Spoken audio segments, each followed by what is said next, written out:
నిన్న పవన్ కళ్యాణ్ గారు కేబినెట్ మీటింగ్లో రాష్ట్రంలో ఎమ్మెల్యేలు భూ సెటిల్మెంట్లు దందాలలో ఇన్వాల్వ్ అవుతున్నారు అని చెప్పి అడిగారని చెప్పి న్యూస్లో వస్తూ ఉంది. ఇప్పుడు అంతా ప్రచారం అవుతూ ఉంది.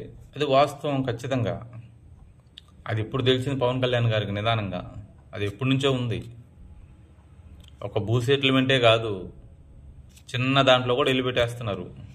వాళ్ళకి డబ్బులు కావాలి.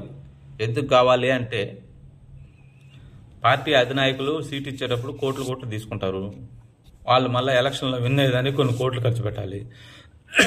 టికెట్ ప్రకటించేటప్పుడే నువ్వెంత ఖర్చు పెట్టగలవు, నువ్వు ఎంత మాకు ఇస్తావు, నువ్వు ఎలా చేస్తావు, నీకేం ఆస్తులు ఉన్నాయని బ్యాక్గ్రౌండ్ చూసి ఇస్తున్నారు. వాడు కనీసం 5 నుంచి 10 కోట్ల దాకా పార్టీ అధినాయకుడికి ఇవ్వాలి.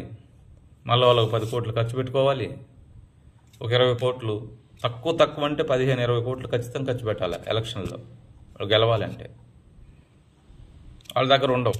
ఆస్తులు ఎమ్మో, అప్పులు తెచ్చో ఏదో చేస్తారు. అంటే సీనియర్ నాయకులు అంటే ముందు సంపాదించుకుంటారు కాబట్టి ఉంటాయి అనుకోండి. వీళ్ళు ఎలా సంపాదించుకోవాలి? వీళ్ళకి నెలకు వచ్చే జీతం ఎంత? ఎమ్మెల్యే జీతం, వాళ్ళ అలవెన్స్లు గెలవెన్స్లు ఎందుకంటే మహా అంటే 4 లక్షలు వస్తుందో, ఒక 5 లక్షలు వస్తుందో, 5 ఏళ్లకి 6 30 ఒక 3 కోట్లు వస్తుంది. ఆడ ఖర్చు పెట్టింది ఎంత?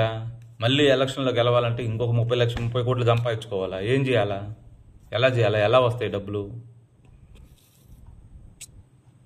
ఎప్పుడైతే పార్టీ అధినాయకులు, ఏ పార్టీ నాయకుడైనా సరే, వాళ్ళ దగ్గర డబ్బులు చూసుకోకుండా, డబ్బులు తీసుకోకుండా, వాళ్ళ బ్యాక్గ్రౌండ్ చూడకుండా, వాళ్ళు ఎలా ఖర్చు పెడతాడు అనేది చూడకుండా, నీతి నిజాయితీగా ఆ క్యారెక్టర్ను చూసి ఆ నియోజకవర్గంలో ఓట్లు వేస్తారు, గెలుస్తాను అనే నమ్మకం ఆ ఎమ్మెల్యేకి ఉండాలి. పార్టీ టికెట్ ఇచ్చేటప్పుడు వాళ్ళకి ఉండాలి. ఎంక్వైరీ చేసుకొని ఇవ్వాలి. అలా అయితే ఈ దోపిడీలు దౌర్జన్యాలు జరగకుండా ఉంటాయి. ఇది టీడీపీకి ఈవెన్ ఒకరిద్దరు జనసేన వాళ్ళు ఉన్నా కూడా ఇదేం కొత్త ఏం కాదు, ఇప్పటి నుంచి వచ్చింది కాదు ఇది. ఇప్పుడు పవన్ కళ్యాణ్ గారు అడిగారు, దానికి ఏదో ప్రచారం అయిపోతుంది, చంద్రబాబు నాయుడు గారు సీరియస్ అవుతున్నారు.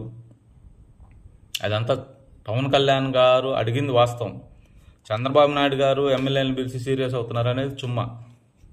ఎందుకంటే ఏం చేయమంటారండి, మీకు ఇన్ని కోట్లు ఇచ్చామని చెప్పి చంద్రబాబు నాయుడు గారు టీడీపీ నాయకులు బ్లాక్మెయిల్ చేయడం అనేది ఇప్పటి నుంచి కాదు, ఎప్పటి నుంచో జరుగుతుంది. అది అందరికీ తెలిసిన విషయమే. ఏం చేయమంటారు, ఎలా చేయమంటారు, మేము పెట్టిన డబ్బులు ఎలా రావాలి, మిమ్మల్ని ఏమైపోమంటారు అని అడుగుతారు. ఆయన ఏం సమాధానం చెప్పలేడు. పైకి రాతలు తప్ప లోపలైతే ఏముండదు, ఏమీ ఉండదు అసలు. దీని గురించి మాట్లాడుకోవటం, గోల చేసుకోవటం, మీడియాలో కథనాలు రాయటం అన్నీ వేస్ట్.